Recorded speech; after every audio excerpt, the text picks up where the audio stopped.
Bonjour. Pour commencer cette vidéo sur Jupiter en Capricorne, faisons d'abord un point sur les transits récents de Jupiter.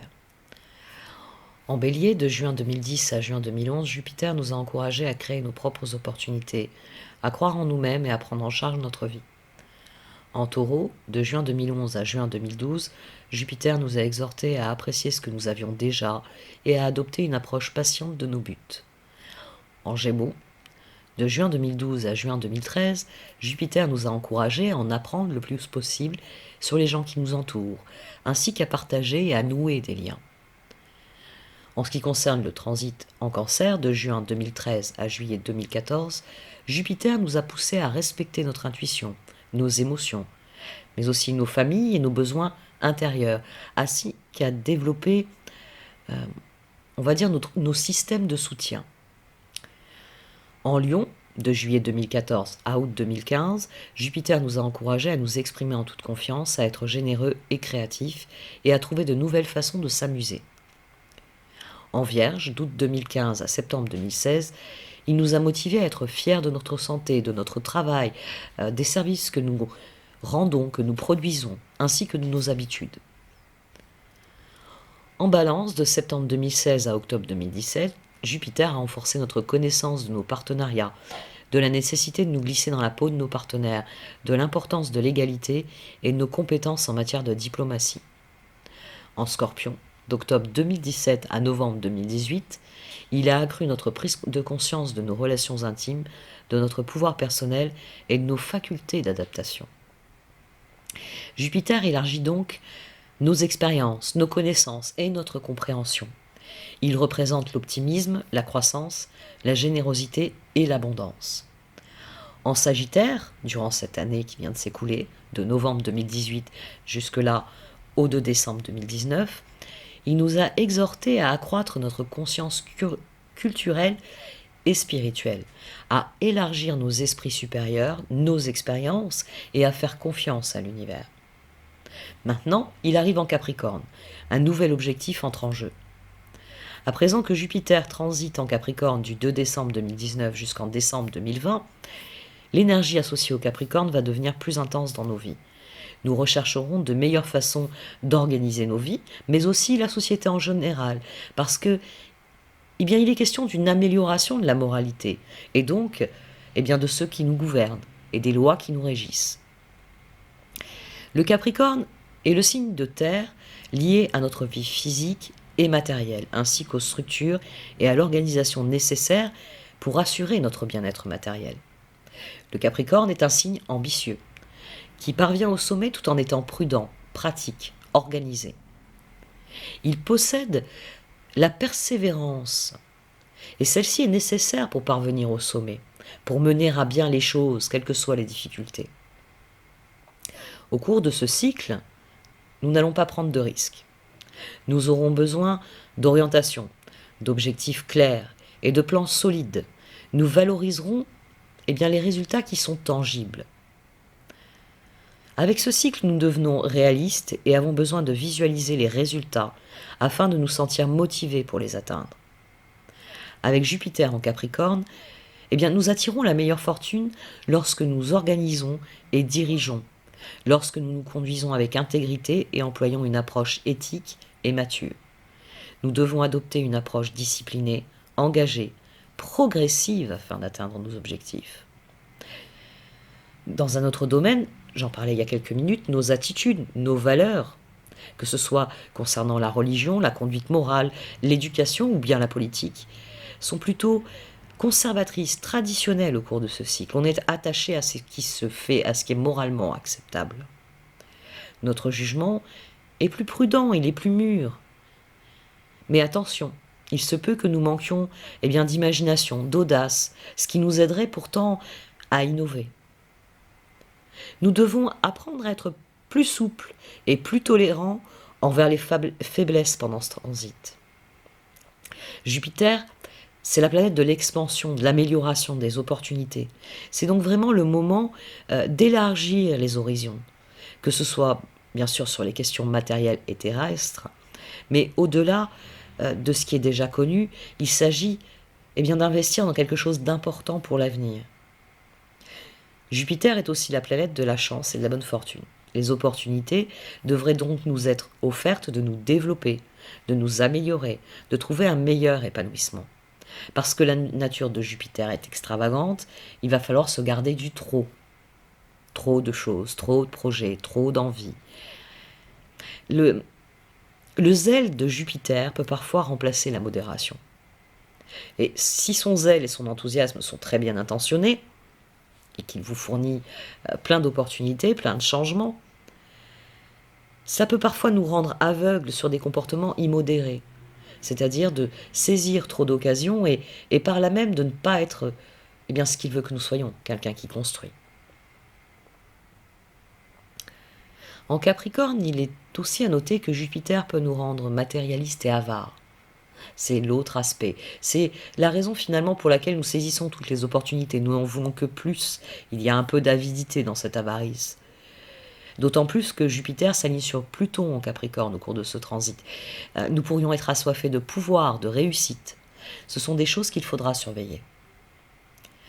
Avec Jupiter en Capricorne, de toute façon, nous valoriserons les réalisations à long terme et nous serons particulièrement fiers de nous-mêmes lorsque nous assumerons nos responsabilités. Nous réussirons par l'ingéniosité, mais aussi par la réduction du gaspillage, que ce soit en termes de temps, d'énergie, de ressources. Le Capricorne est pratique, il va à l'essentiel. Et par là même, il génère le besoin d'une forme de rationalisation des choses, au terme de rationner. Et finalement, c'est important à l'heure actuelle. Saturne en Capricorne a lieu simultanément avec une grande partie du transit de Jupiter. Pluton, Saturne, Jupiter, beaucoup de monde pour veiller à ce que nous soyons constructifs. Au cours de ce cycle de Jupiter en Capricorne, il faut attacher une importance particulière à l'intégrité, au bon sens, à ce qui est pratique, à ce qui relève de la sagesse.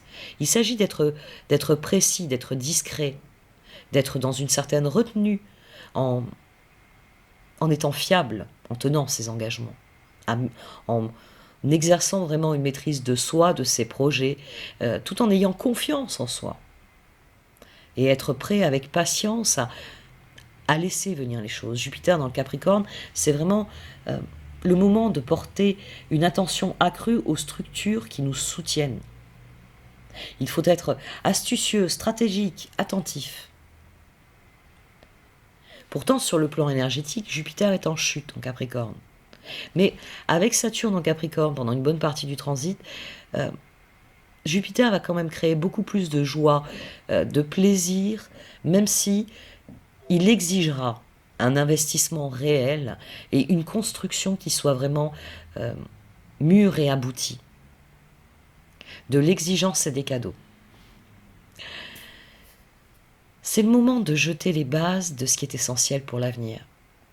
Peut-être d'accroître vos ressources en obtenant une meilleure carrière, une promotion, un meilleur statut matériel, professionnel, ou en démarrant une nouvelle entreprise.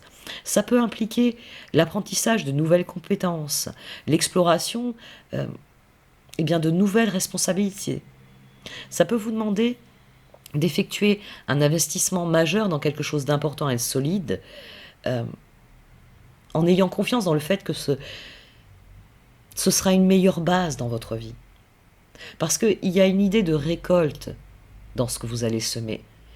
Les promesses de semences vont de pair avec une récolte des fruits du travail acharné que vous avez déjà fourni au cours de l'année passée. Finalement, le succès viendra de ce à quoi vous avez travaillé. C'est un moment qui profitera à ceux qui sont matures, qui sont mûrs, quel que soit leur âge, ceux qui ont tiré des enseignements de l'expérience qu'ils ont vécue au cours de ces derniers mois et qui ont utilisé cette sagesse pour améliorer leur vie. Et ce sera une augmentation de la richesse, du statut, du respect de ceux qui l'ont vraiment mérité. Une reconnaissance. Ainsi, nous pouvons être inspirés pour en apprendre davantage sur notre place, sur ce qui relève réellement de notre devoir, de nos responsabilités. Il est temps de déterminer ce qui est juste et ce qui ne l'est pas. Parce que tout ce qui nous encourage à créer de nouvelles règles, de nouvelles structures, de nouvelles organisations, c'est afin de réaliser, de manifester notre vision d'un monde meilleur d'une manière concrète, terrestre, qui représentera un grand avantage pour nous et notre avenir, pour vraiment nous élancer, pour grandir et nous élever.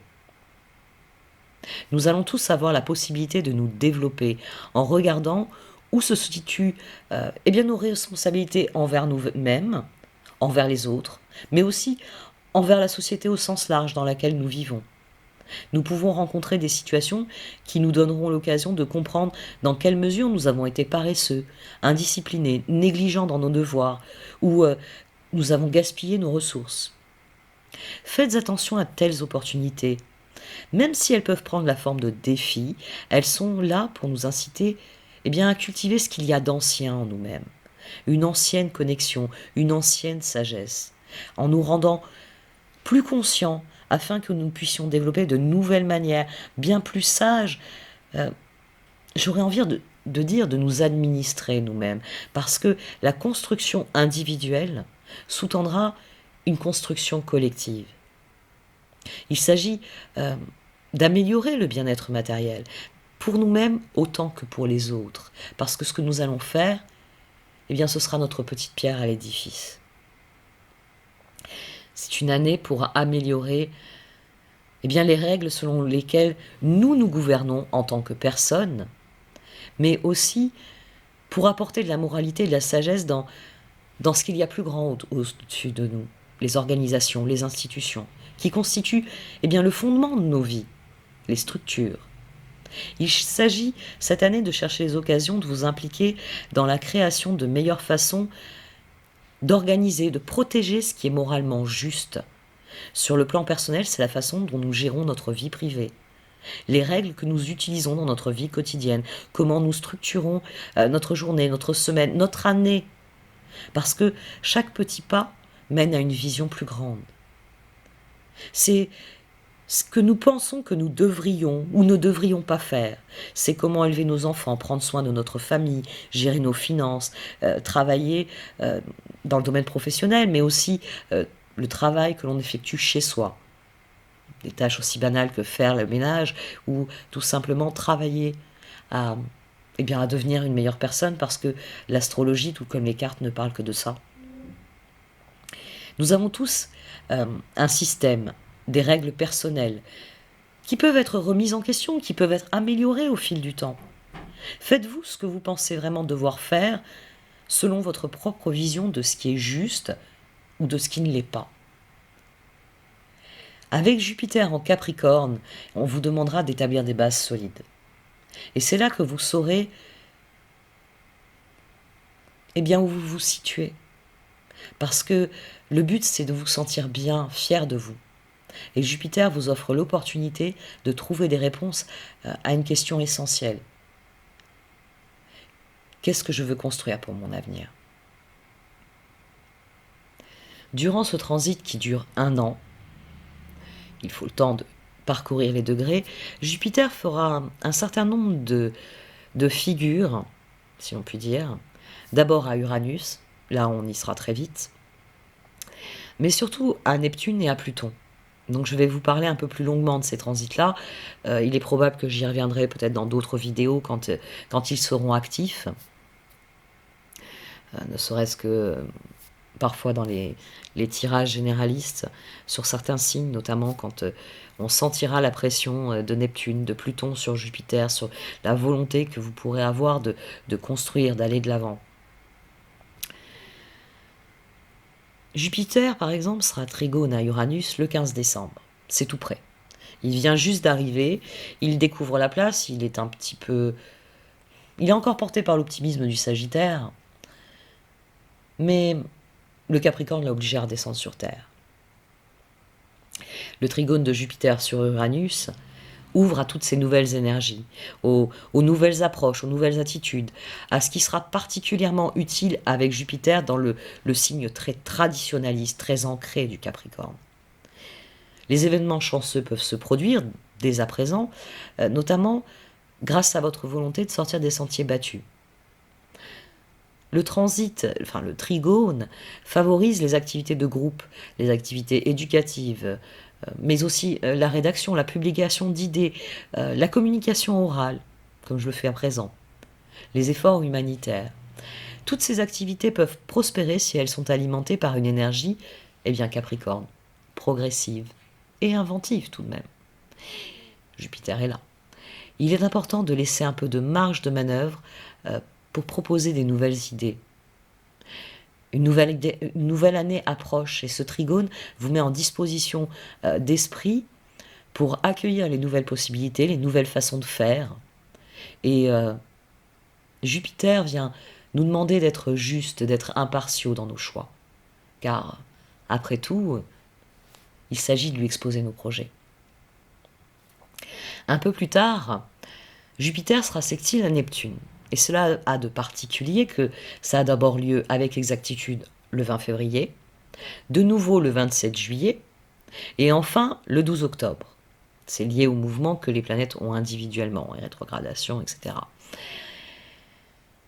Ça nous affectera finalement tout au long de l'année, de janvier à octobre, et ce de manière efficace. Le sextile à Neptune de Jupiter suggère que nous serons en mesure de répondre à nos besoins en matière d'imagination et de spiritualité, ce qui est rassurant, puisque tout ce petit monde dans le Capricorne va nous ancrer énormément.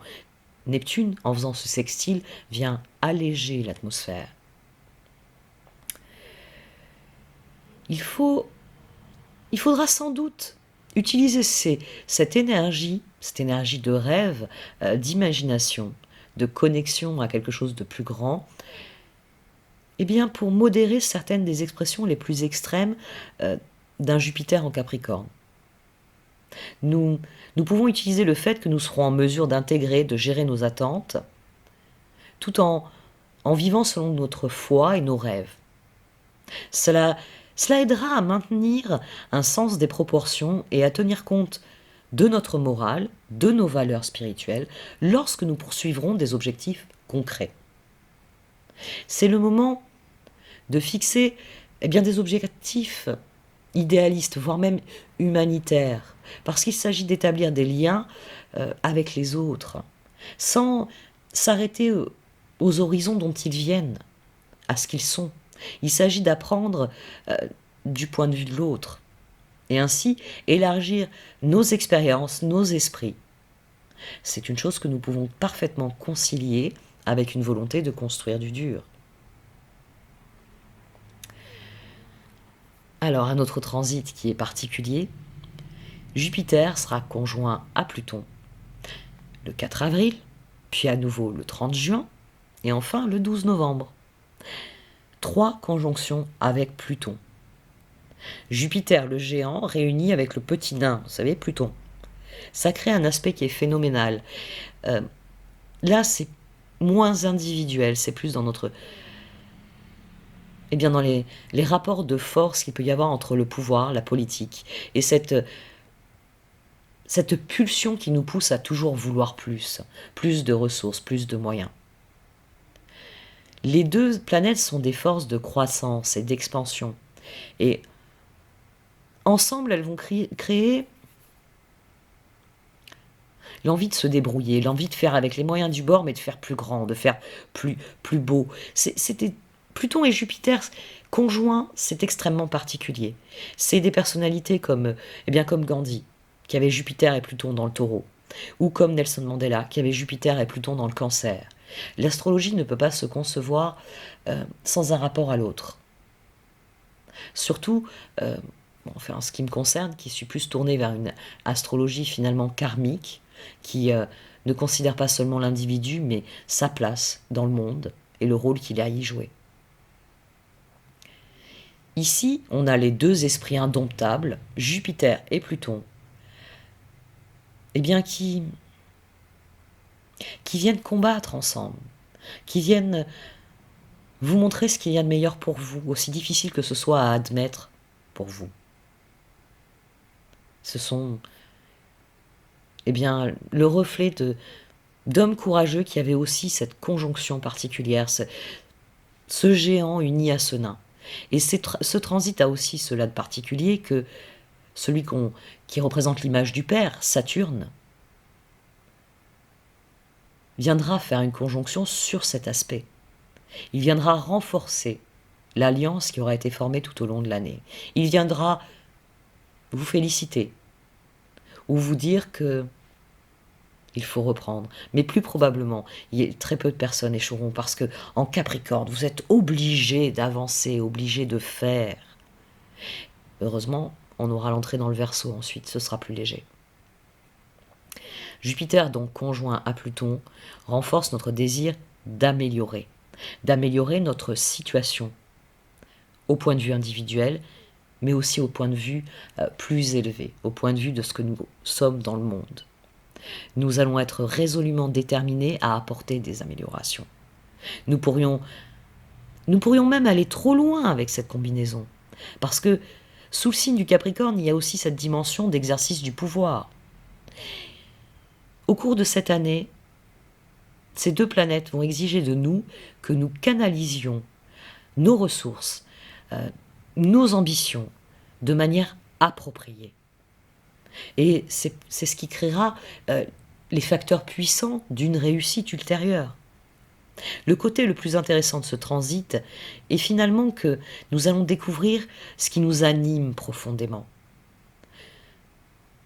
Et ça peut être même nos ressentiments, nos jalousies.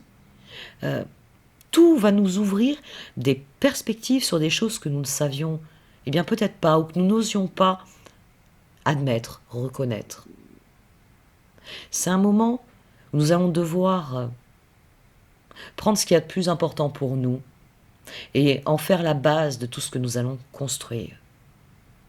C'est donc une excellente année pour identifier nos besoins, nos désirs, nos ambitions les plus profonds et pour avancer, les suivre avec passion, qu'il s'agisse d'un passe-temps, d'une aventure, d'un style de vie, d'un domaine d'activité.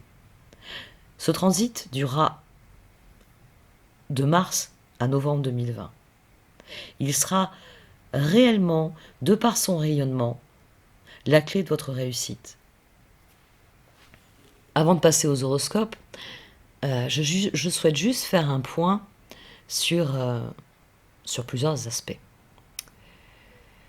Si votre ascendant, Soleil ou encore Lune sont en Capricorne, vous pouvez vous attendre à une période très particulière de grands progrès et de changements au cours de la prochaine année, avec une confiance renforcée et des horizons qui sont vraiment élargis. Vos capacités et vos compétences inhérentes vont probablement s'épanouir et vous apporter de grandes récompenses, vous permettant de réaliser vos ambitions. Avec votre soleil natal en Capricorne, le succès et la reconnaissance qui arrivent pour vous peuvent vous rendre très fiers de qui vous êtes. Vous aurez probablement beaucoup d'énergie et avec votre créativité, eh bien vous pourrez créer une vie remplie de joie et d'amusement. Pour ce qui est des personnes ayant l'ascendant en Capricorne, vous pouvez avoir l'impression que eh bien, vous sortez d'une période irréelle, même surréaliste, pour entrer dans une nouvelle phase de votre vie. Vous avez eu des visions, durant l'année en Sagittaire, d'une nouvelle entreprise, d'une nouvelle carrière, de projets qui, de toute façon, visent la restructuration complète de votre vie. Et ce, afin d'accroître votre richesse et votre statut. C'est donc le moment de commencer à mettre vos projets en œuvre. Pour ceux, enfin, qui ont la Lune en Capricorne, votre maison, votre vie de famille s'amélioreront considérablement avec des changements qui devraient être profonds et positifs. Là aussi, c'est la construction qui vous animera. Vous bâtirez du solide. Un autre point, si vous êtes né entre le 16 novembre 1948 et le 30 novembre 1949, ou encore du 2 mars 1960 au 10 juin 1960, du 2 mars 1960 au 10 juin 1960 à nouveau, ou encore du 27 octobre 1960 au 15 mars 1961, du 13 août 61 au 4 novembre 61, du 7 février 72 au 24 juillet 72, du 26 septembre 72 au 23 février 73, ou encore du 20 janvier 84 au 6 février 85, et enfin du 18 décembre 2007 au 5 janvier 2009, là c'est à prendre vraiment avec des pincettes. Vous ferez l'expérience de ce que l'on appelle astrologiquement le retour de Jupiter. C'est un moment qui est associé à une forte envie de liberté, d'expansion. Vous voudrez vous améliorer, explorer, expérimenter un nouveau domaine de votre vie. De nouveaux horizons s'ouvriront à vous et une nouvelle phase de votre vie commencera. Il peut vraiment y avoir un grand sentiment de progrès, d'amélioration dans votre vie, avec une foi en l'avenir qui est décuplée et un sens aigu du chemin que vous devez emprunter pour atteindre vos objectifs. Enfin, avant que je vous parle de ce qui attend les signes, surtout solaires d'ailleurs, durant la progression de Jupiter durant 2020, il est tout de même à noter que si vous vous souvenez de ce qui se passait dans votre vie lors du dernier passage de Jupiter en Capricorne, c'est-à-dire du 18 décembre 2007 au 5 janvier 2009, vous constaterez peut-être une tendance. C'est-à-dire, comment vos horizons se sont-ils élargis au cours de ce précédent transit? Quel type d'expansion, d'apprentissage est devenu important pour votre avenir et a connu d'importants changements du même coup au fil de ces dernières années? Les réponses vous donneront une idée de ce qui vous attend, vous, plus précisément, au cours de la prochaine année. Bien que cette fois, vous devriez avoir plus de sagesse, plus de confiance en vous pour tirer meilleure partie de ce transit qui est avant tout constructif.